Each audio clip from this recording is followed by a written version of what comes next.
Voilà, monsieur le rapporteur, mes chers collègues, nous voilà pour la deuxième audition du jour, au cours de laquelle nous allons entendre monsieur François Cros et madame Mathilde Tchounikin. Monsieur Cros, vous êtes directeur du pôle politique actualité de l'IFOP. Madame Mathilde Tchounikin, vous êtes chargée d'études à l'IFOP. Monsieur Cros, vous avez été en charge de plusieurs études récentes relatives au rapport des musulmans à leur religion, à l'adhésion aux valeurs de la République, mais également aux discriminations dont ils peuvent faire l'objet. Votre institut a par ailleurs publié des études sur le vote des différentes confessions lors de la présidentielle de 2022 et lors des élections européennes de l'année dernière. Comme vous le savez, notre commission d'enquête s'intéresse au mouvement islamiste en France et leur stratégie pour nouer des liens avec les élus nationaux ou locaux.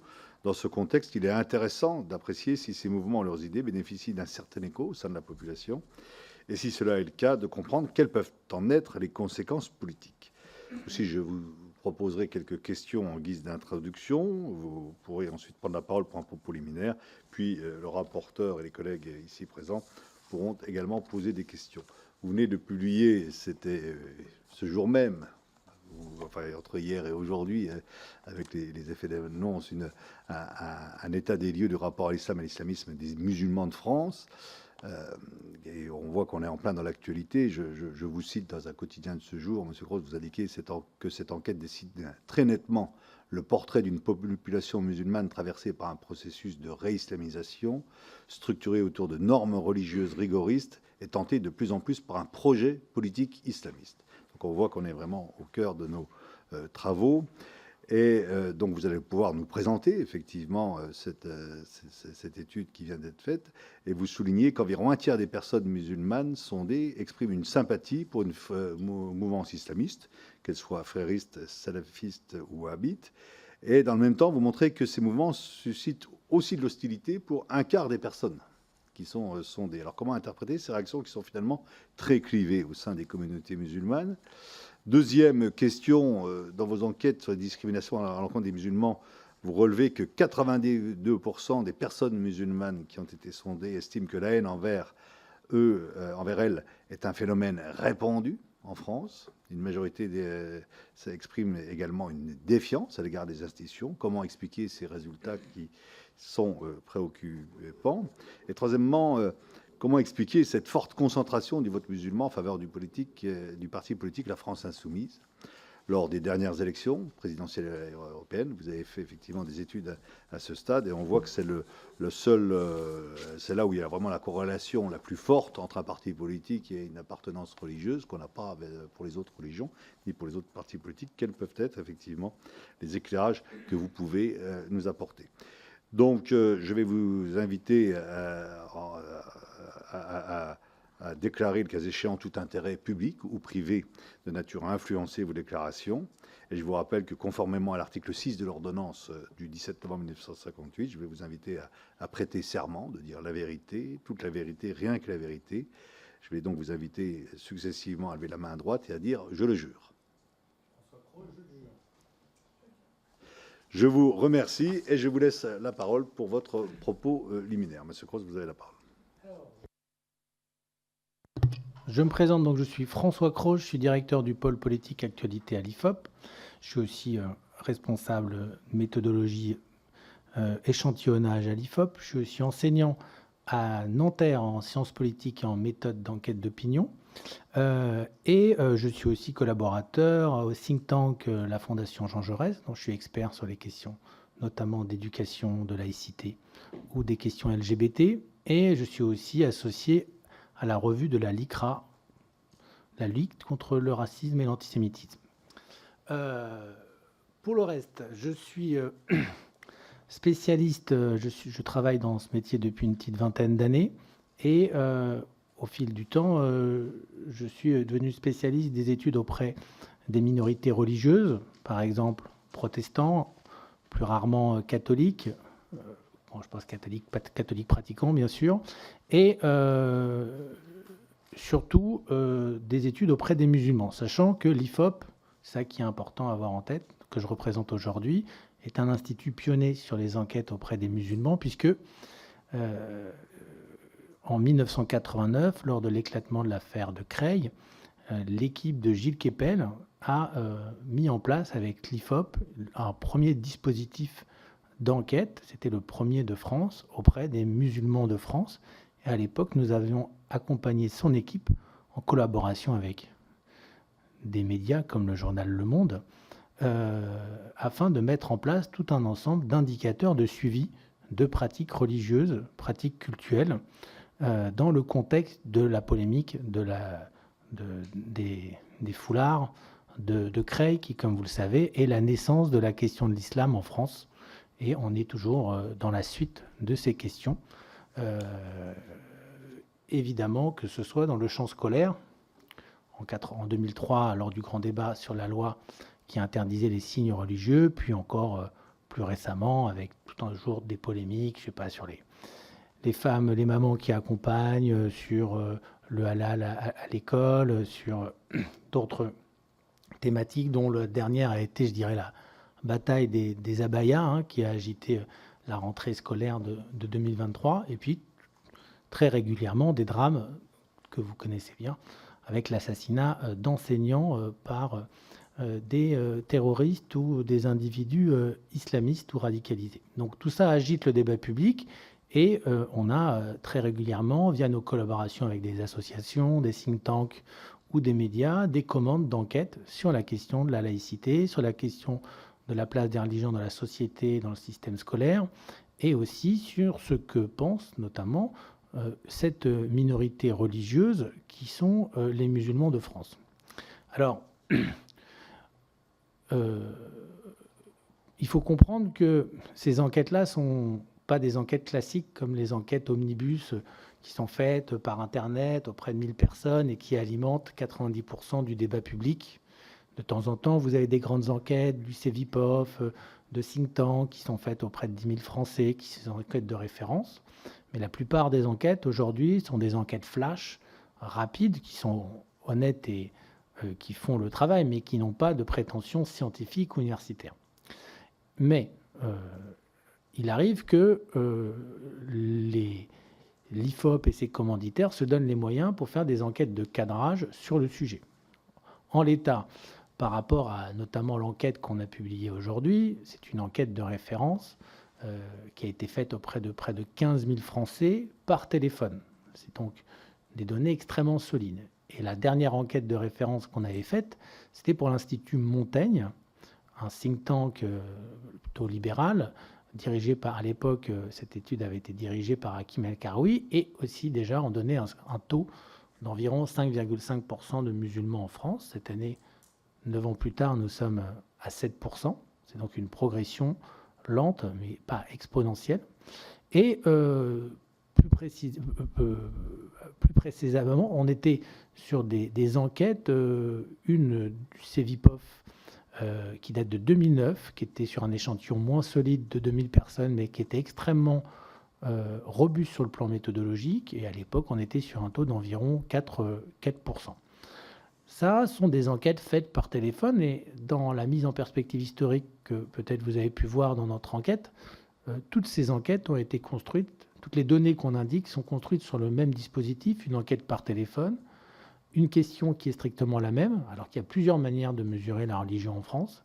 Nous, c'est une question qui a été calée par le CEVIPOF et la SOFRES dans les années 70, qui est avez-vous une religion, et si oui, laquelle?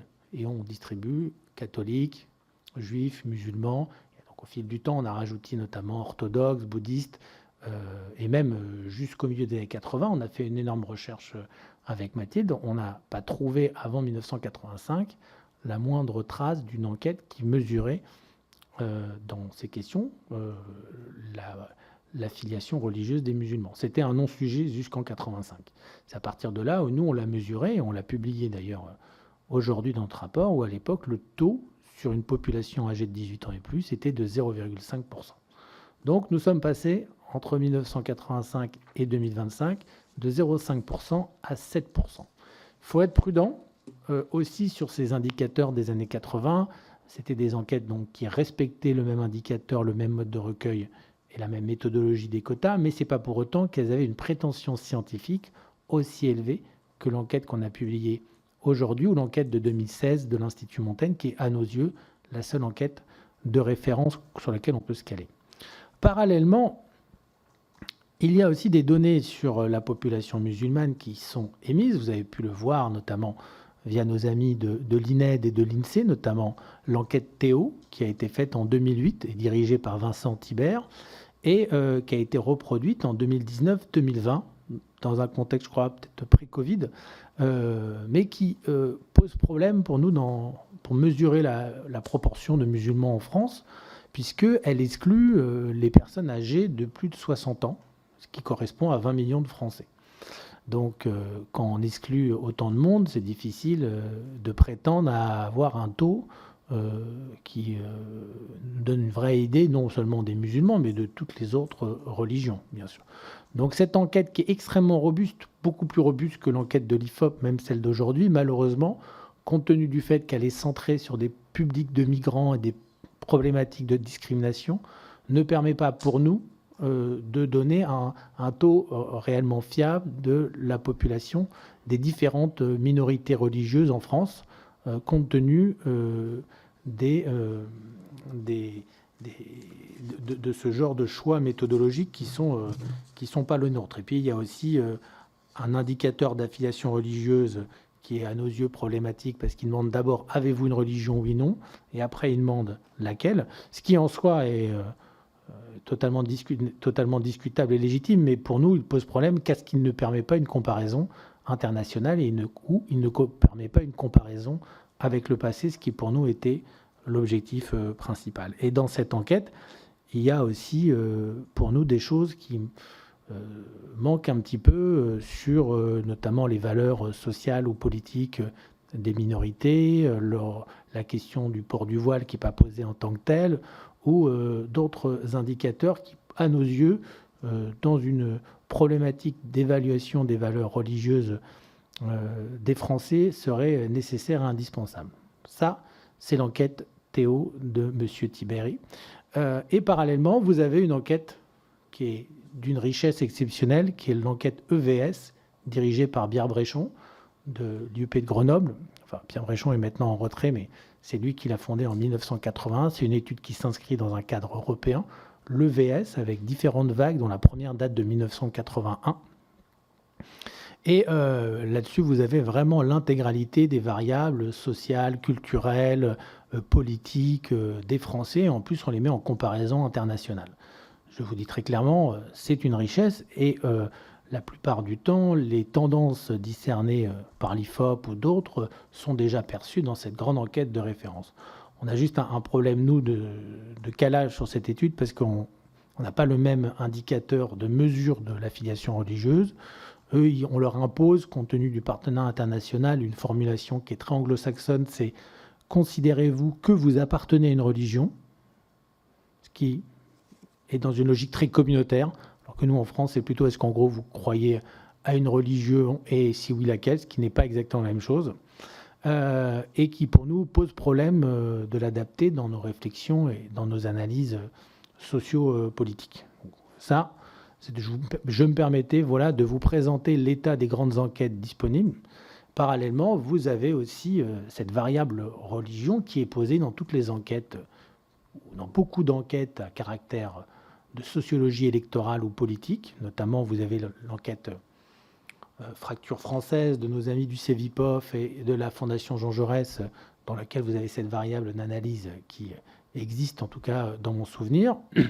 Et vous l'avez dans le baromètre politique du JDD de l'IFOP depuis 1958. Donc sachez que, contrairement à des idées reçues, on peut totalement poser la question de l'affiliation religieuse dans une enquête. Ce n'est pas un sujet, ce n'est pas un problème, c'est juste que ça nécessite des précautions d'usage. Alors en 1958, il n'y avait pas de précautions, mais depuis la loi sur les sondages et surtout toute la réglementation RGPD, aujourd'hui, ça demande des précautions techniques et juridiques plus spécifiques. Donc ça, c'est pour vous expliquer un petit peu, en gros, la problématique des enquêtes sur la mesure de la religion et de la religiosité en France. Nous, à l'IFOP, ce qu'on constate, c'est l'absence de commandes et d'enquêtes de la statistique publique ou des grands centres de recherche sur le sujet. Vous n'avez pas en population générale des enquêtes qui, depuis 1989, c'est-à-dire que depuis que cette question-là se pose, ont été réalisés dans un cadre scientifique et contrôlés, entre guillemets, par le service public ou autre. Vous avez un bureau des cultes au ministère que vous avez peut-être convoqué. Il leur arrive de nous passer des appels d'offres, mais ça débouche rarement sur des enquêtes. Je dis juste qu'à nos yeux, il y a un problème, que ce soit au ministère de l'Intérieur, que ce soit au CNRS, que ce soit à l'INED, que ce soit à l'INSEE, que ce soit dans les centres de recherche universitaires. On n'a pas vu pour l'instant d'organismes vous permettant d'avoir des données permettant de mesurer concrètement, je vous parle dans le cadre d'une enquête scientifique incontestable, 20 000, 30 000, 40 000 personnes et avec tout le contrôle que ça implique, ça n'a jamais été en l'état fait en 50 ans. Voilà. C'est quand même un déficit d'outils d'évaluation et on se retrouve, nous, Institut de sondage, à devoir suppléer ce déficit de la commande publique en la matière avec des moyens qui sont bien sûr beaucoup moins robustes, tant sur le plan humain, technique que financier. Voilà.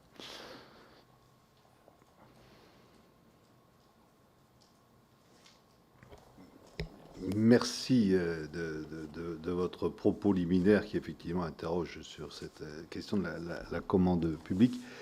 Moi, c'est intéressant effectivement que vous reveniez aussi sur l'historique et montrer que l'IFOP travaille depuis 1989. On voit bien que c'est une année charnière aussi pour l'islamisme politique, tant au niveau international que national. Je voulais savoir, est-ce qu'il y a eu une étude qui montre une corrélation justement dans ces décennies entre des formations politiques, qu'elles soient de droite ou de gauche, et les populations musulmanes, les mouvements musulmans tels qu'ils peuvent s'exprimer? Alors, la variable religieuse est en sociologie électorale une variable lourde, extrêmement explicatif. Pendant longtemps, notamment au CEVIPOF, avec des personnes comme Jean-Marie Denayadeni ou d'autres, on a toujours eu et pris en compte cette variable d'analyse, bien sûr, qui était centrée sur le vote des catholiques pratiquants, qu'on isolait du reste de la population pour mesurer leur rapport à la démocratie chrétienne, au gaullisme, ou même parfois aussi au communisme. Il y avait tout un courant aussi de catholiques de gauche ou très à gauche qui était étudié dans tous les travaux. Moi-même, j'ai travaillé notamment sur les catholiques de gauche et toute cette mouvance qui, dans les années 70, a progressivement rallié l'union de la gauche sur tout un ensemble de sujets et qui a contribué de manière significative à faire basculer la France à gauche en 1981. On l'a vu notamment aux élections municipales de 1977, où une partie de la France de l'Ouest, vous savez, c'est le fameux tableau de la France de notre fondateur, de notre métier, de M. Siegfried, qui a fait ce premier grand travail qui montrait qu'en gros, le rapport à la République et à la gauche et à la droite était lié notamment au positionnement par rapport aux prêtres jureurs pendant la Révolution française. C'est un b.a.-ba que n'importe quel étudiant apprend en première année de sciences politiques. Et on l'avait vu, je vous disais, cette France de l'Ouest et même un petit peu d'autres endroits de tradition catholique a évolué vers la gauche dans les années 70, et ça s'est traduit en 77 par une conquête de tout un ensemble, notamment de villes de Bretagne ou des Pays de la Loire. On l'a vu lors du vote Bayrou, notamment dans les années 2000, c'était des zones qui votaient beaucoup plus centristes. Et aujourd'hui, les dernières zones de force qui existent, si on peut appeler ça des zones de force du macronisme, se limitent aujourd'hui à cette France plutôt de tradition démocrate chrétienne, où il y a une tradition catholique qui d'ailleurs s'est beaucoup dissous, mais en tout cas on n'est pas du tout dans les franges les plus laïcisées ou les plus populaires du nord-est de la France, où à forte proportion d'immigrés tout le tour du contour méditerranéen ou en Provence-Alpes-Côte d'Azur. Voilà. C'est des éléments que n'importe quel spécialiste vous développerait d'ailleurs mieux que moi. Sur le vote musulman, on a très peu de données, puisque comme je vous l'expliquais, il n'y a pas de données de cadrage vraiment lourdes qui permettent d'avoir des données incontestables. Les quelques enquêtes que nous faisons et qui existent sont des enquêtes liées à des études post-électorales qui sont réalisées le jour du vote lors des grandes élections, où il arrivait dans le passé notamment que nos confrères du CEVIPOF fassent des enquêtes juste au lendemain du vote, puisque c'est le moment là où la qualité du recueil est la mieux, puisque les gens sont encore fiers de leur vote. La restitution du vote dans les enquêtes est totalement similaire à la réalité. Et si on fait des enquêtes solides de 4 000, 6 000 ou 10 000 personnes, on a vraiment de quoi comprendre réellement les motivations du vote, le profil des gens. Ensuite, il y a un effet de mémoire qui fait que les gens sont moins satisfaits de la situation et réalignent leur déclaration sur le vote antérieur, non pas en fonction de ce qu'ils ont fait à l'époque, mais de leur opinion sur ces personnes. Typique sur le vote de Jean-Luc Mélenchon. Jean-Luc Mélenchon est beaucoup plus clivant aujourd'hui dans l'opinion qu'il ne l'était en 2022, où il était très populaire grâce à une campagne électorale très talentueuse, on va dire. Et donc, on se retrouve dans nos enquêtes avec un différentiel très net entre ce que les gens ont fait en réalité et ce qu'ils nous déclarent. Mais pour revenir à votre question sur le vote musulman, il faut comprendre que c'est un élément qui est compliqué à mesurer parce que dans nos échantillons qui sont faits dans des enquêtes aujourd'hui faites très rapidement, qui sont faites le jour du vote pendant 6-8 heures, entre 9 heures du matin et 18 heures, ce n'est pas ce qu'on peut appeler les enquêtes les plus fiables et les plus solides que les instituts réalisent. Pourquoi ? Parce qu'on est là pour répondre à une demande médiatique, pour alimenter les plateaux et l'analyse de nos partenaires médias. C'est des enquêtes de qualité. Je dis juste qu'elles n'ont pas de prétention scientifique et universitaire comme d'autres. Et surtout, au-delà du fait qu'elles sont faites rapidement par Internet, elles ne sont pas là pour mettre à leur poids exact et contrôler le poids des musulmans dans l'échantillon, puisqu'elles ne sont pas centrées sur la problématique des minorités religieuses et ethniques. Et il faut savoir que dans les enquêtes, qu'elles soient faites en ligne, en face à face ou par téléphone, on a structurellement, et c'est ça qui est important à avoir en tête quand vous analysez les enquêtes d'opinion, elles sont structurellement, et ça on n'y peut pas grand-chose, il y a toujours une sous-représentation des personnes qui ont un niveau socioculturel faible, parce qu'ils se sentent parfois dans une situation scolaire où on va mettre en avant leur manque de culture générale ou d'intérêt pour les affaires publiques. On a une sous-représentation des personnes de nationalité étrangère. On a une sous-représentation des personnes qui ont un niveau social limité. On a une sous-représentation des personnes qui parlent mal la langue. Pour les enquêtes en ligne, on a une sous-représentation des gens qui maîtrisent mal les nouvelles technologies, notamment les seniors. Tout ça pour vous dire que quand on a en tête ces variables et ces biais, ça nécessite d'être extrêmement prudent sur des enquêtes en ligne qui aujourd'hui sont ce qui constitue les 100% des enquêtes qui vous donnent le score, par exemple, de Jean-Luc Mélenchon ou de ses forces politiques. Autres, on n'est pas obligé de centrer d'être que lui, mais si c'est ça votre sujet, sachez que voilà, il y a des limites à ce type d'outils dans la mesure où c'est des outils qui sont des enquêtes flash faites le jour du vote et qui ne sont pas du tout là pour prendre en compte les biais qui pourraient engendrer une sous-représentation de certains publics. Et pour résumer les choses, il y a un effet de mode de recueil qui est central. Dans les enquêtes en ligne, on sous-représente encore plus les profils que je vous ai indiqués. Dans une enquête en ligne de l'IFOP, sur 1000 personnes, vous allez avoir en général une petite quarantaine, grand maximum 35 à 45 musulmans sur 1000. Alors que quand on fait une enquête au téléphone, en veillant à contrôler les choses de manière précise, notamment en contrôlant la distribution des points d'enquête, en contrôlant la nationalité des personnes interrogées, ou en contrôlant notamment le caractère migratoire ou non des quartiers, des lieux de vie dans lesquels ils vivent, donc avec un niveau de précision beaucoup plus fin que ces enquêtes-là, le taux est en tout cas actuellement de 7% dans les enquêtes de l'IFOP. Et les données de nos confrères de l'INED, qui sont imparfaites, donnaient un score de 8% sur les personnes de moins de 60 ans, et ce n'est pas très éloigné de ce que nous, on a, même si, comme je vous le disais, l'indicateur n'est pas exactement le même. Donc tout ça pour vous dire que toutes ces enquêtes ne sont pas comparables en soi et qu'il faut rester prudent sur ces enquêtes qu'on vous a amenées aujourd'hui, bien sûr, des enquêtes qu'on fait avec notre partenaire Lacroix depuis des années.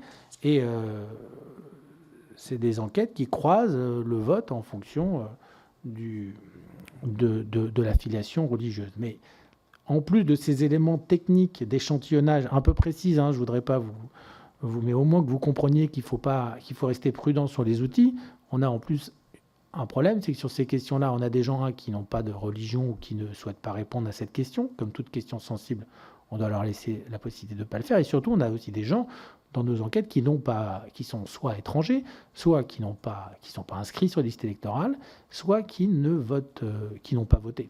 D'accord ? Donc, tout ça pour vous dire qu'à la fin, on est sur des effectifs qui peuvent prêter à inciter à la prudence dans l'interprétation. Bon. Pour passer ce préalable méthodologique, il y a quand même une question auquel il faut répondre, c'est quel est aujourd'hui le vote en fonction de l'affiliation religieuse. Voilà. Nous, dans ces données, pour nous, la plus intéressante, c'est celle de l'élection présidentielle de 2022. Vous l'avez cité dans votre question. On a aujourd'hui, selon la pratique, un positionnement, je dirais, original, dans la mesure où, si bien sûr on a toujours un prisme à gauche des personnes sans religion, ça ne vous étonnera pas, un prisme à droite ou au centre droit des personnes catholiques, notamment des catholiques pratiquants, ce qui sont des constantes de la sociologie électorale depuis toujours.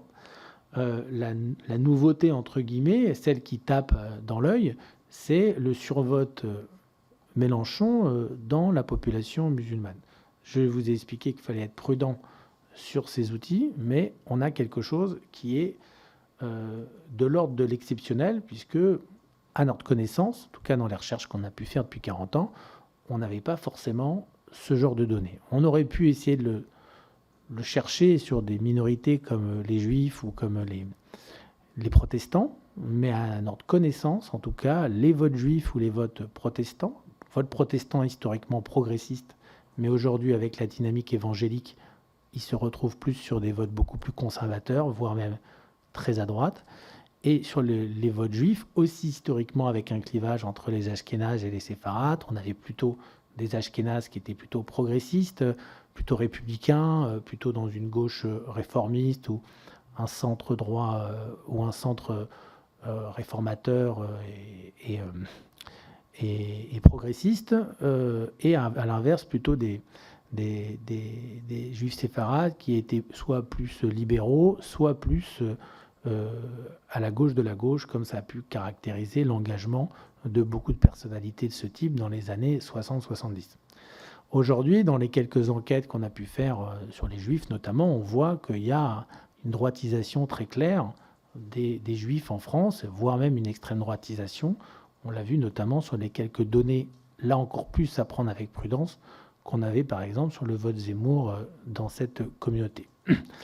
Le vote Zemmour, en tout cas chez les Juifs, est, à ma connaissance, à des années-lumière de celui qu'on voit chez les musulmans pour le vote Mélenchon.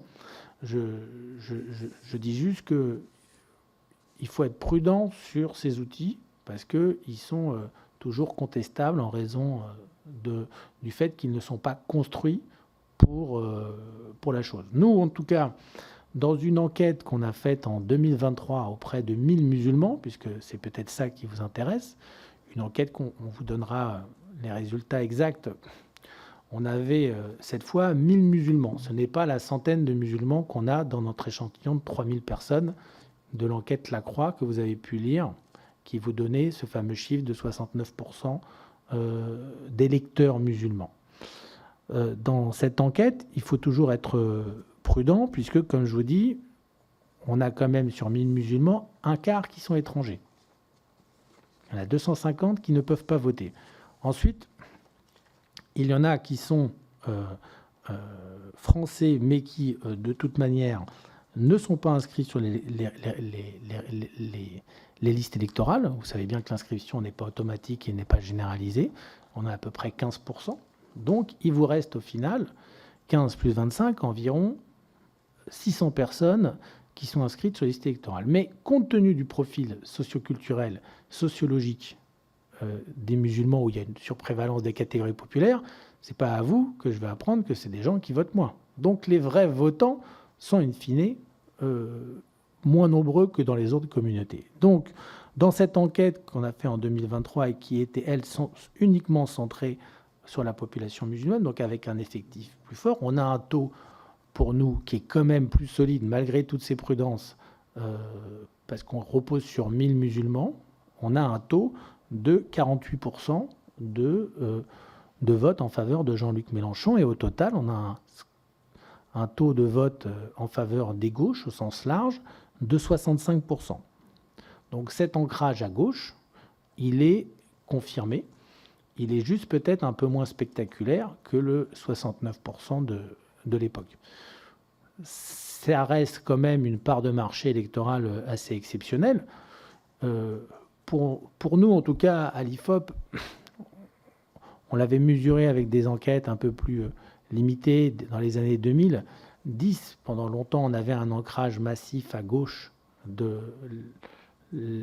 personnes de confession musulmane, et à partir de 2012 et 2017, on a eu un basculement en faveur de Jean-Luc Mélenchon qui a pris le lead complètement et a réussi à capter l'essentiel de ce vote de gauche. Alors qu'avant, pendant longtemps, il était capté par les socialistes ou les communistes, notamment les communistes dans les villes où il y a les villes de banlieue rouge où il y avait une emprise et un effet de personnalité locale, et puis le vote socialiste qui en captait une fraction plus significative.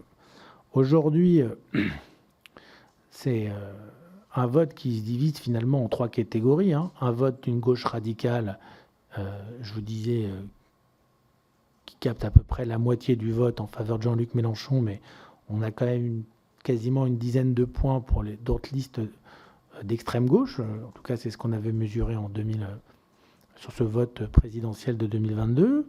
Et puis, on a un quart des voix pour Emmanuel Macron. Donc, on sent qu'en fait, il n'y a pas vraiment de vote de droite, mais que le vote de droite, chez les musulmans, c'est le vote Macron. Donc, on a le sentiment qu'en fait, on a trois tendances.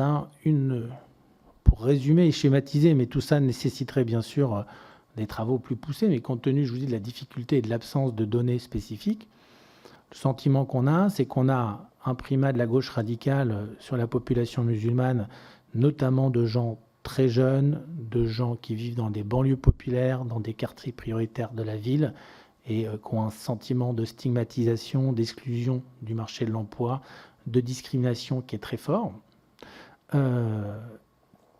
Et dans lequel on a à la fois des gens qui peuvent être très progressistes, très engagés, très militants, et d'autres qui peuvent être très conservateurs. Une autre population qui s'inscrit plus dans une gauche républicaine, dans un macronisme de gauche, je dirais, qui sont plus âgés, je dirais 40, 50 ans, qui ont été socialisés dans les années 80, à l'époque où il n'y avait pas les paraboles, il n'y avait pas les réseaux sociaux, et qui, eux, au fait, sont beaucoup plus proches de la norme et de la moyenne des Français sur tout un ensemble de sujets, notamment par un plus fort attachement à l'école républicaine, au service public. C'est des gens souvent qu'on retrouve beaucoup plus dans la fonction publique, par exemple, qui a été un élément d'ascension sociale pour certains ou pour beaucoup. Donc il y a un attachement à l'État, au service public. Et puis, la fraction, celle qui a peut-être le plus réussi socialement, qui sont les commerçants, qui sont les chefs d'entreprise, qui sont les cadres, les ingénieurs, et qui, eux, ont souvent quitté les quartiers, qui, eux, habitent peut-être dans des zones pavillonnaires ou dans des endroits où il y a beaucoup moins de pression communautaire, qui sont beaucoup plus insérés et qui ont un niveau de réussite sociale qui les amène à un certain détachement par rapport soit à la religion, soit en tout cas à des formes de solidarité ou de pression communautaire. Et in fine, on a quand même un vote un vote d'extrême droite qui n'est pas négligeable. Historiquement, on le voit, on avait à peu près 5-6%. Historiquement, on a notamment les harkis, notamment dans le sud de la France, qui étaient, on le voyait par exemple à Béziers ou ailleurs, ou à Perpignan, avec un vote harki qui peut encore être mobilisé, même s'il a du mal maintenant avec les nouvelles générations qui se détachent de la logique communautaire harki. Et on a aussi tout simplement des commerçants ou des musulmans qui vivent dans des quartiers très difficiles, très populaires. On l'avait vu par exemple à Marseille dans les quartiers nord. Stéphane Ravier avait réussi des scores assez impressionnants. Et on pouvait en déduire qu'on avait aussi un vote d'extrême droite issu de personnes qui vivent dans des quartiers très populaires et qui manifestaient de la sorte leurs besoins de sécurité. Voilà. Donc, c'est un panorama très rapide et qui pourrait être sujet, bien sûr, à discussion avec tout un ensemble de spécialistes. Moi, je vous donne juste, au fait, un résumé un petit peu de l'évolution du vote musulman et de la manière dont il se structure aujourd'hui, et aussi de la prudence à avoir sur ce type d'outils. En tout cas, on vous communiquera les résultats de cette enquête qui n'a pas été publiée, mais elle n'avait pas vocation à mesurer le vote en fonction enfin, le vote n'avait pas vocation à analyser la population musulmane selon sa proximité politique ou son vote aux dernières élections. C'est parce que vous nous demandez qu'on vous fournira ces résultats. Si je peux me permettre d'ajouter un point sur Voilà. Si je peux me permettre d'ajouter un point, sur l'effet générationnel, il ne faut pas négliger la différence, enfin, l'impact que ça peut avoir. Si on regarde notre échantillon, donc auprès de 1000 musulmans, on en a près de la moitié qui ont moins de 35 ans, et ce qui est beaucoup plus que dans l'ensemble de la population française, ce que représentent les jeunes. Et on sait donc par nos enquêtes jour du vote que le vote Mélenchon est composé à 50%. Il me semble que 50% des jeunes votent pour Mélenchon, donc il y aura un impact aussi très important de l'âge. Il y a un double effet à la fois d'âge et communautaire. Voilà.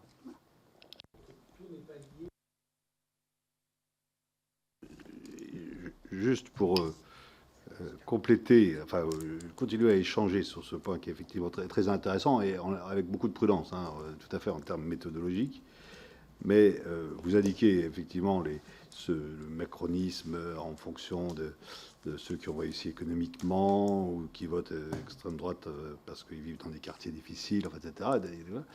Comment vous expliquez sociologiquement le basculement de la gauche classique, socialiste communiste, à la gauche radicale, à la France insoumise, quoi, plus particulièrement? Alors, on n'a pas d'éléments de sondage pour expliquer pourquoi une partie de la gauche, une partie des électeurs de gauche a abandonné la social-démocratie pour la gauche radicale. C'est un phénomène général et aux dernières élections présidentielles, le primat du mélenchonisme sur l'ensemble de la gauche était massif, avec des candidatures socialistes, écologistes ou communistes ramenées à la portion congrue. Donc, au fait, cette domination du mélenchonisme sur la gauche, il n'est pas spécifique à la base, en tout cas si on prend le référentiel de 2022, qui est l'enquête, qui est l'élection de référence, dans la mesure où cette élection, c'est l'élection qui a le plus mobilisé électoralement des 3 dernières années, et c'est l'élection majeure aux yeux des Français. Et c'est là où, au fait, les principaux mouvements et tendances se font. Depuis, il y a eu une décrue du vote Mélenchon ou du vote LFI, et aujourd'hui, les choses sont beaucoup plus équilibrées entre la gauche social-démocrate et la gauche radicale, comme on a pu le voir aux élections européennes, mais ce n'était pas les mêmes niveaux de mobilisation.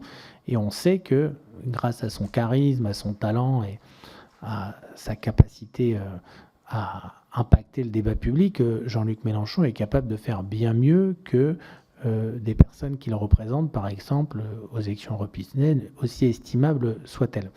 Donc il y a un effet de personnalité sur le vote Mélenchon qui est à prendre en compte et qui dépasse l'emprise de la gauche et de la sympathie pour la gauche radicale et pour LFI. Donc il y a un effet Mélenchon qui est encore plus à prendre en compte. Pour répondre plus précisément à votre question, qui n'est pas évidente, je vous expliquais que nous, à l'IFOP, ce qu'on fait, c'est qu'on mesure les choses selon des indicateurs, selon des échantillons et selon des différentes élections qui ne donnent pas toujours la même chose. Et on n'a pas travaillé particulièrement la question de pourquoi les Français de gauche se sont éloignés de la social-démocratie. Je pense que l'échec du mandat de François Hollande a beaucoup joué sur la décrédibilisation auprès de ces catégories de la population. Et puis, il s'est fini sur les attentats et sur le gouvernement Valls, qui a apparu aussi comme une personnalité laïciste, au discours très républicain, mais qui a apparu peut-être chez les musulmans comme trop proche d'Israël, trop proche des Juifs, trop insensible à la question des discriminations envers les musulmans. La loi El Khomri, qui notamment a fait évoluer les choses sur le port des signes religieux au sein des entreprises et dans le milieu professionnel, a pu paraître aussi comme une forme de discrimination venant de la gauche social-démocrate. Et il y a eu un positionnement assez ferme sur ces sujets des socialistes qui a pu engendrer une rupture d'une partie de la jeunesse. Je ne dis pas de tous les musulmans, mais en tout cas d'une partie des musulmans et notamment des plus jeunes qui, eux, on le voit dans nos enquêtes, vous l'avez évoqué tout à l'heure, ont un sentiment de discrimination dans tous les domaines de la vie, discrimination à l'emploi, discrimination au logement, discrimination dans les forces de l'ordre, stigmatisation diverses et variées dès qu'ils sont dans des formes d'expression de religiosité, de leur religion, et aussi une instrumentalisation médiatique et politique de la question de l'islam au quotidien et qui leur donne le sentiment de vivre dans une société musulmanophobe. Donc on a cette évolution et une plus grande sensibilité des musulmans de France à la question des discriminations et le sentiment peut-être que la gauche social-démocrate incarnée par le PS de l'époque n'était pas à l'écoute, voire même qu'elle a fait partie, suite aux attentats, de ce raffermissement des autorités, de l'État, et elle n'a pas été du tout solidaire avec la cause des musulmans de France. Ça peut être une clé d'explication. À cela, il faut ajouter bien sûr le brio et la capacité des députés LFI, peu nombreux en 2017, aujourd'hui plus, à occuper le débat public sur ces questions et à apparaître aux yeux d'une partie des musulmans comme le seul parti qui les défend au quotidien sur tout un ensemble d'enjeux. Merci, M. Cross. Monsieur le rapporteur. Merci, Monsieur le Président. Merci, Monsieur Cross. Merci, Madame, pour votre présence. Alors, dans l'enquête d'opinion IFOP Écran de Veille intitulée « État des lieux du rapport à l'islam et à l'islamisme des musulmans de France » que vous faites paraître aujourd'hui et qui a déjà fait couler beaucoup d'encre et qui anime le monde politique depuis hier, 44% des personnes sondées se reconnaissant comme musulmanes considèrent que le respect des règles de l'islam est plus important que celui des règles de la République. Le résultat est même de 57% pour les 15-24 ans. Comment expliquer cet état des lieux selon vous? Est-ce davantage un rejet de la République ou une manifestation identitaire? Ou les deux? On n'a pas d'éléments pour répondre à votre question en tant que telle. On a plutôt des hypothèses. Sur cette question, qui est toujours un peu tendancieuse, parce qu'on peut essayer de dire aussi que chez les catholiques ou les juifs ou les protestants, les préceptes religieux, pour les gens qui croient beaucoup, sont plus importants qui sont beaucoup plus sacrés que un simple texte de la République française. Voilà. Donc, c'est pas cette problématique un enjeu spécifique, une singularité musulmane.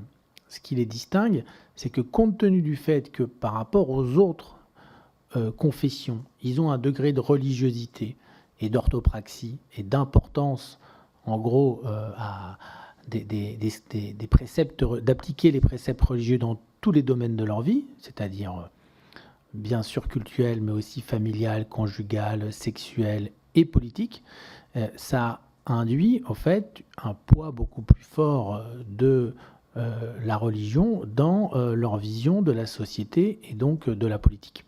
Et donc ça les amène, compte tenu, il y a un effet de structure, si vous voyez ce que je veux dire, qui fait que les musulmans, dans la mesure où ils sont beaucoup plus religieux et qui attachent beaucoup plus d'importance à avoir une vie qui est régie par ces préceptes religieux, sont beaucoup plus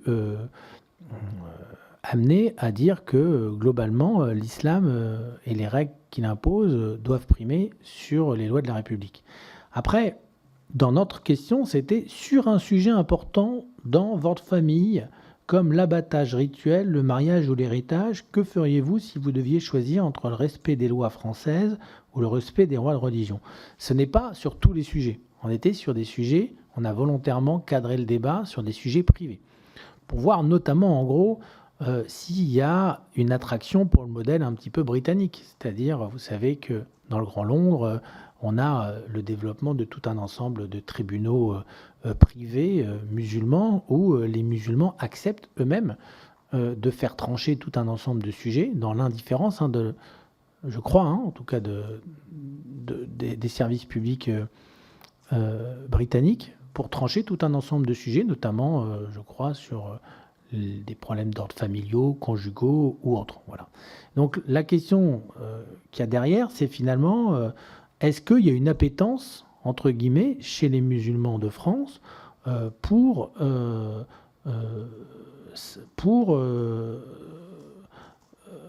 légitimer, on va dire, la religion comme un élément qui puisse servir à trancher des conflits d'ordre privé. Et là, on voit que l'opinion est très partagée. 49% disent qu'ils souhaiteraient préférer la loi française, d'autres qui préféraient les règles de leur religion, mais bien sûr, on a une explosion, ça a quasiment augmenté de 20 points en l'espace de 30 ans chez les musulmans qui nous disent qu'ils préfèrent la religion, et chez les jeunes, c'est encore plus fort, vu, comme vous l'avez dit, c'est majoritaire. Je n'ai pas, moi, d'autres explications précises pour vous dire pourquoi ils sont de plus en plus à souhaiter, à privilégier, on va dire, la religion sur la loi de la République.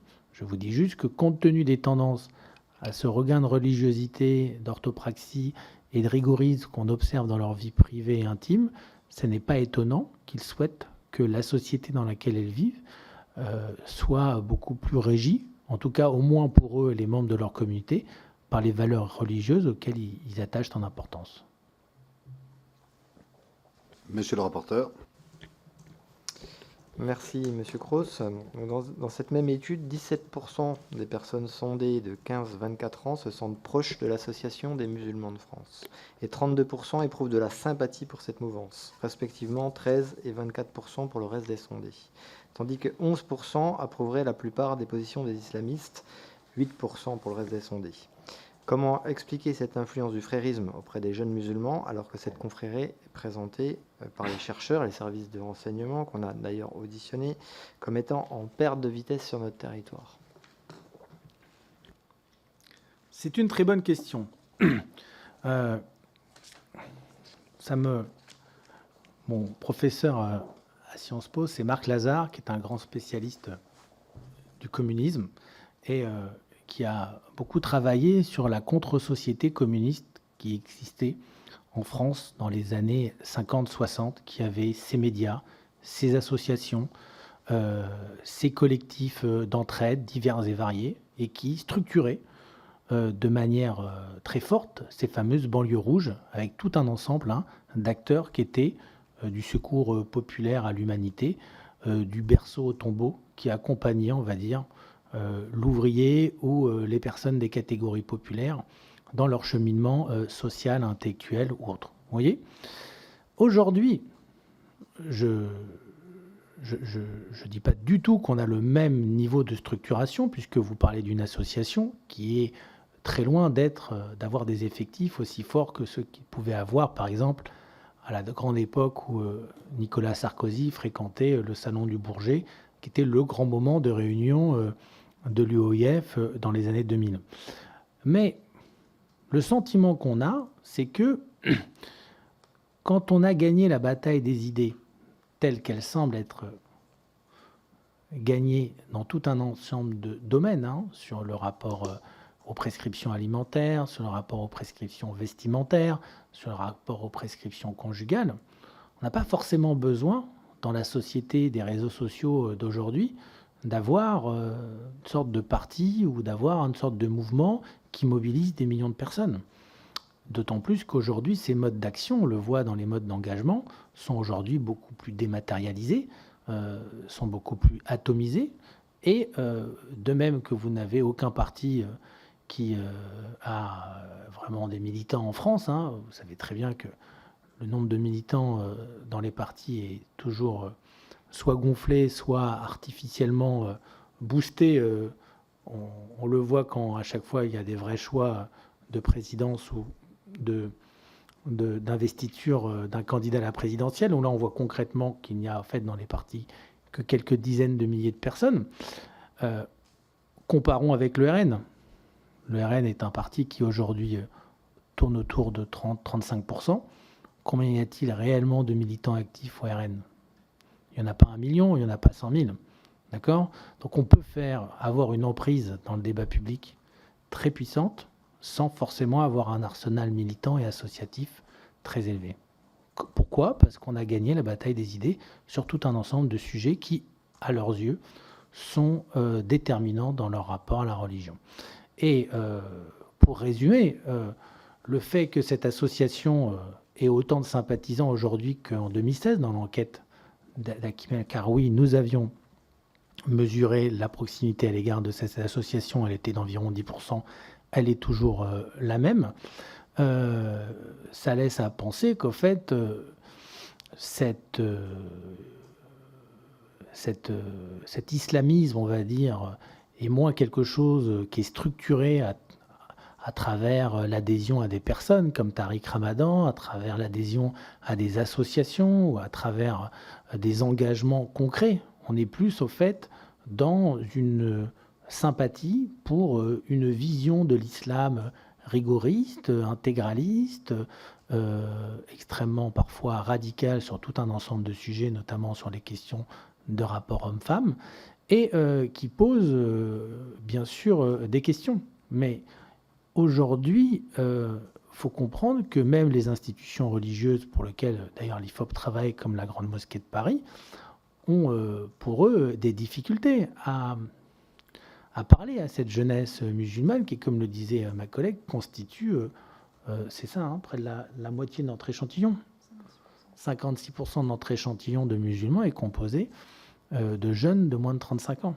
Donc on se retrouve avec une difficulté pour les institutions religieuses traditionnelles et pour tous ceux qui ont un discours construit, théologique ou autre, comment parler à une jeunesse qui ne regarde pas le jour du Seigneur ou les émissions religieuses sur le service public le dimanche ou à la radio, qui ne s'informe pas ou presque dans les grands médias, même les médias communautaires.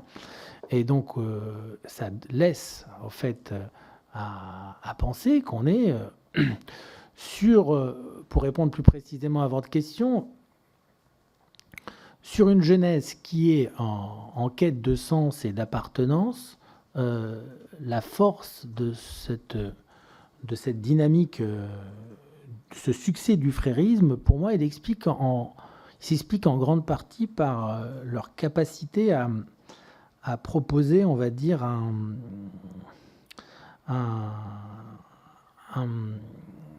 référentiel, au fait, à la fois moral et intellectuel structurant autour d'un discours identitaire total parce qu'il allie à la fois une dimension religieuse à travers le retour à une foi authentique et un islam des origines qui n'a rien à voir avec l'islam des parents ou des grands-parents qui était beaucoup plus modéré, mais aussi une dimension sociale à travers une logique, une solidarité communautaire qui peut être très importante, surtout dans des publics qui sont marginalisés, qui sont exclus du marché de l'emploi, qui ont besoin de ce type de solidarité pour s'en sortir.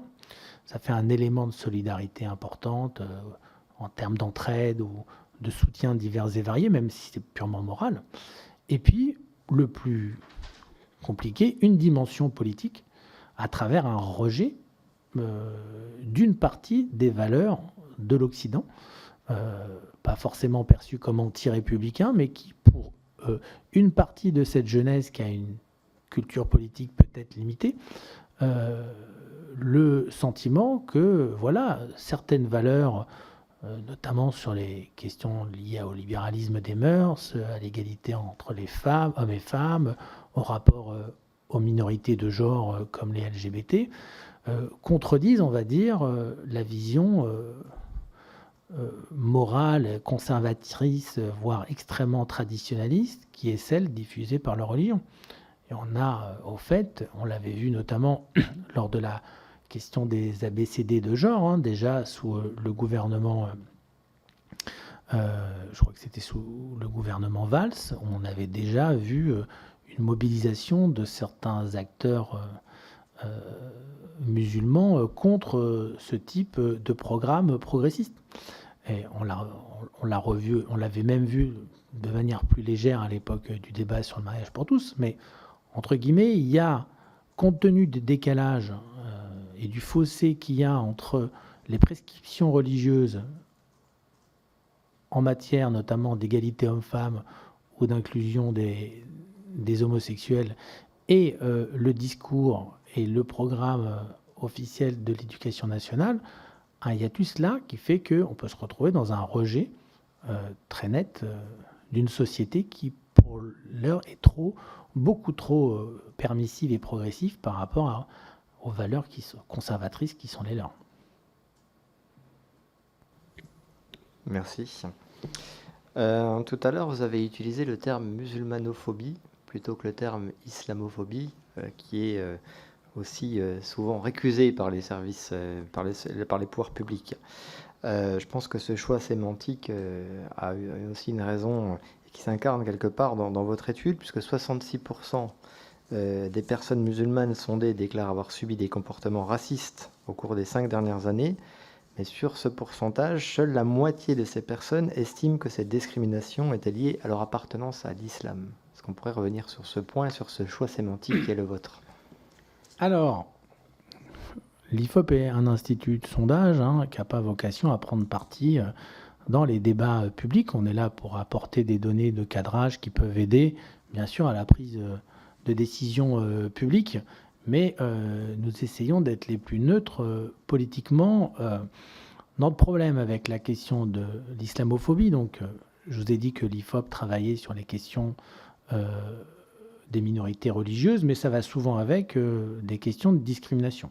Et l'IFOP, qui existe depuis 1938, qui est le plus vieil institut de France, travaille sur ces questions de racisme et antisémitisme depuis toujours.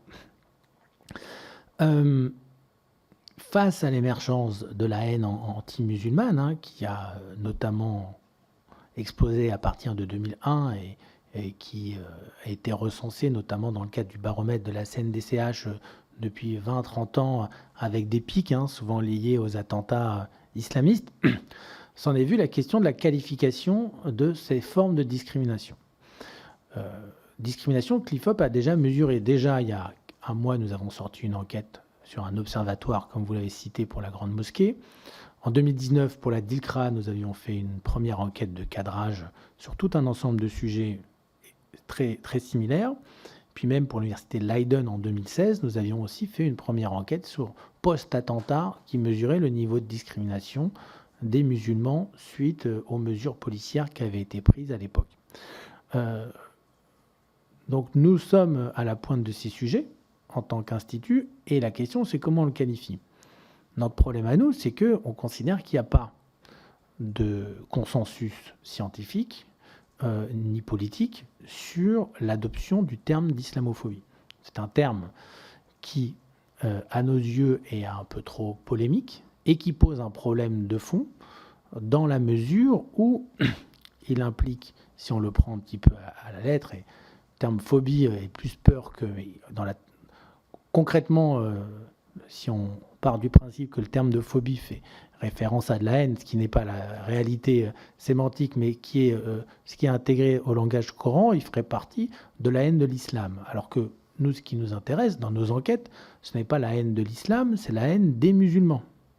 C'est pour ça que nous, en suivant d'ailleurs ce que plusieurs sociologues ont développé, ce n'est pas une invention de l'IFOP, des sociologues musulmans de très haut niveau et très intéressants, on a décidé d'utiliser et d'adopter le terme de musulmanophobie, parce qu'à ce moment-là, ce qu'on mesure, ce n'est pas la haine ou la critique ou le rejet d'une religion et des préceptes de cette religion, qui, on considère comme tout corps doctrinal, politico-religieux, peut être sujet aux critiques, notamment si on est progressiste, on peut s'amener à critiquer par exemple certains éléments du Coran, par exemple sur l'héritage ou sur tout un ensemble de choses liées par exemple aux droits de la femme. Et on considère que ça ne rentre pas dans l'observation d'une mesure de la haine envers les musulmans. Ça rentre plus simplement dans le cadre du débat public sur les effets positifs ou négatifs d'une vision religieuse et de son impact dans la société. Et donc, pour recentrer le débat sur le cœur de notre analyse, à savoir les faits de discrimination, d'agression ou de racisme, nous avons fait le choix d'utiliser ce terme que nous n'avons pas inventé, qui à nos yeux, est beaucoup plus juste, car il fait référence à des individus et non pas à une religion. Merci. Alors, c'est ma dernière question qui rejoint un peu tout ça. 80% des personnes que vous avez sondées estiment que la haine contre les musulmans est aujourd'hui en France plus importante qu'il y a 10 ans. Comment vous expliquez ce phénomène ? Parallèlement, on a aussi des musulmans. C'est les musulmans eux-mêmes dans cette enquête qui pensent que cette musulmanophobie est plus répandue. Les attentats, à mes yeux, et ça c'est un point de vue plus personnel, sont pas là pour les attentats islamistes, sont pas là pour rien. Ils sont là pour engendrer une rigidification et une plus grande frayeur de la population majoritaire à l'égard des musulmans, et donc ce qui s'accompagne souvent avec de l'hostilité, des discriminations ou du racisme qui engendre un repli sur soi des musulmans et naturellement une plus grande disposition à des discours beaucoup plus communautaires, identitaires, rigoristes ou autres. Donc en cela, on considère que les attentats islamistes qui ont émaillé l'actualité dans les années 2010 ont porté leurs fruits dans le débat public et dans l'esprit global de la population, qui a un rapport quand même plus frileux aujourd'hui à l'égard des musulmans qu'avant, et chez les musulmans, un sentiment de discrimination très répandu, parce qu'ils ont l'impression qu'aujourd'hui, exprimer leur religiosité dans l'espace public ou même dans l'espace privé est sujet à une caution de pseudo-terrorisme ou de radicalisme qui peut susciter des formes de stigmatisation. Donc, c'est pas à moi de juger si c'est réel ou pas. Je dis juste que dans les perceptions, que ce soit des musulmans ou des Français, on a un raidissement des deux côtés. D'une part, des Français qui sont de plus en plus hostiles à toute forme d'expression de religiosité de l'islam dans l'espace public, et parallèlement, des musulmans qui ont le sentiment d'être extrêmement discriminés ou stigmatisés par la sphère médiatique, politique, mais aussi au quotidien dans l'accès à l'emploi, au logement ou à d'autres types de prestations. J'aurais une dernière question. Je citais ce que vous avez indiqué dans un quotidien. Je pense qu'ils ont c'est entre guillemets en faisant référence à ce que vous avez dit. Vous allez pouvoir le confirmer en disant que cette enquête dessine très nettement le portrait d'une population musulmane traversée par un processus de réislamisation et tentée de plus en plus par un projet politique islamiste. Cette notion de projet politique islamiste, comment, par rapport à l'enquête que vous venez de publier, elle s'exprime, elle s'exprime. Elle repose sur des fondamentaux. D'abord, en fait, un rejet de la rationalité scientifique. Quand on leur pose la question sur les origines du monde, à qui vous faites confiance, est-ce que c'est la religion ou est-ce que c'est la science? on a les 3/4 des musulmans, les 2/3, excusez-moi, des musulmans et 80% des jeunes musulmans qui disent qu'ils font confiance à la religion, alors que c'est 4 fois moins chez l'ensemble des autres religions. On n'a pas intégré les athées, puisque on peut considérer qu'ils vont pour l'essentiel faire confiance à la science. Mais déjà, ça, c'est un élément et un indicateur de singularité qui n'est pas un élément qu'on retrouve dans les autres religions. C'est-à-dire que même si on a chez les jeunes, par exemple catholiques ou protestants aussi, un certain raidissement, il ne va pas du tout à un tel niveau de rejet de la science. Et ensuite, on a un rapport à la question de la légitimité des lois et du cadre juridique actuel qui ne repose pas sur la religion et sur les préceptes de l'islam. Et vous l'avez vu, la majorité des jeunes aujourd'hui musulmans privilégient la religion à un cadre classique juridique sur des questions d'ordre privé, puisque c'était uniquement ça la question. Et si on part du principe, et si on a cette tendance, cette tentation islamiste, c'est qu'on leur a tout simplement posé la question, est-ce que vous souhaitez que la loi islamique soit appliquée intégralement ou partiellement dans votre pays? Et on a aujourd'hui 15% des musulmans qui souhaitent une application intégrale de la charia, quel que soit le pays où ils vivent, ce qui signifie y compris dans des pays majoritairement non musulmans. Et on en a d'autres, un gros tiers, qui, eux, sont plus à être pour cette application, mais de manière partielle. Ça donne le sentiment que là, on serait plus sur l'aspiration à un modèle anglo-saxon, où au fait, on a un système, une sorte de contre-société islamique qui vit, pas sur tous les sujets, mais notamment sur des sujets d'ordre privé, familiaux, conjugaux, avec des normes et des règlements à l'amiable qui sont pris en compte et gérés par la société. Et pour nous, bien sûr que c'est une remise en cause de l'uniformité du loi. Et enfin, on a des indicateurs tout simples.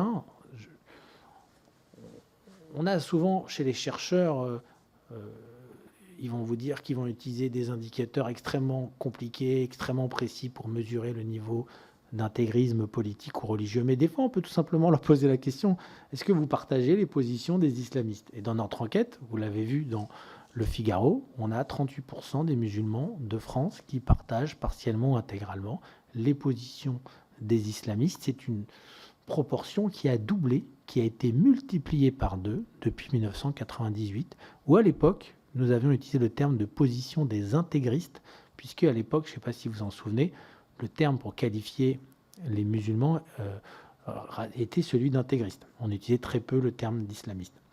Et enfin, on a une question, celle-là qui n'a pas d'évolution, mais qui montre que ce chiffre de 38%, on le retrouve. On leur a demandé tout simplement, est-ce qu'ils avaient, vous l'avez dit, de la sympathie ou de l'hostilité à l'égard des différentes mouvances islamistes, et on a un chiffre de 24% de gens qui ont de la sympathie pour le frérisme, de 8 à 9% pour le salafisme et le wahhabisme, qui sont des courants très, très proches, et quelques-uns aussi. Le plus préoccupant pour nous, c'est le djihadisme, puisque on l'a testé. Je ne vous cache pas qu'on pensait qu'on aurait peut-être 0,3%, 0% de gens qui diraient dans une enquête quantitative avec un enquêteur au téléphone qu'ils ont de la sympathie pour le djihadisme. Eh bien, on en a quand même 3%. 3% des musulmans de France aujourd'hui qui ont de la sympathie. Parallèlement, on a 52% des musulmans qui ont de l'hostilité claire, et on a 24% qui ont de l'indifférence. Voilà. C'est les chiffres. Comment interpréter ce chiffre de 24% d'indifférents à l'égard d'une action qui est pour le moins violente? C'est un potentiel. En tout cas, ce n'est pas un rejet massif du djihadisme. C'est en tout cas ce qu'on a mesuré dans cette enquête.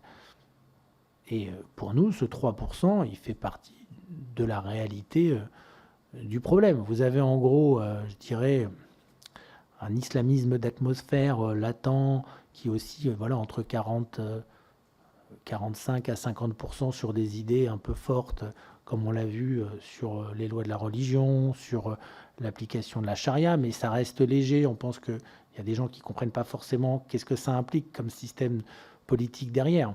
Ensuite, on a en fait des indicateurs qui nous donnent plutôt un ordre de grandeur du tiers, entre 30 à 35% de sympathie affichée pour les positions ou pour les courants. Mais là aussi, il faut rester prudent, puisque ça reste à définir. Et est-ce qu'ils ont tous conscience clairement de qu'est-ce que c'est que le frérisme, qu'est-ce que c'est que le wahhabisme? C'est pas forcément évident. Mais je vous disais qu'on a un indicateur encore plus qui a plus de sens pour nous, qui est le 15% de gens qui vous disent qu'ils souhaitent une application intégrale de la charia en France. Voilà. Ça, pour nous, ce noyau de 15%, c'est celui qui est vraiment le noyau dur, entre guillemets, de l'islamisme en France. Et au sein de ces 15%, vous avez la partie la plus radicalisée, qui sont ces 3% de musulmans qui ne cachent pas leur sympathie pour le courant le plus violent de tous, qui sont les djihadistes. Si je me permets de résumer un peu notre propos, qui est un peu long, je comprends. Très intéressant. Est-ce que vous avez des choses à rajouter? Sinon, vous pourrez le faire par écrit par rapport aux questions qu'on vous a envoyées. Votre collègue n'a pas de questions particulières. Donc, je vous remercie encore une fois pour votre présence et puis également pour cette enquête qui va être effectivement très intéressante en pleine actualité et qui va pouvoir nourrir nos travaux. Mes chers collègues, je vous souhaite une bonne soirée. La séance est levée.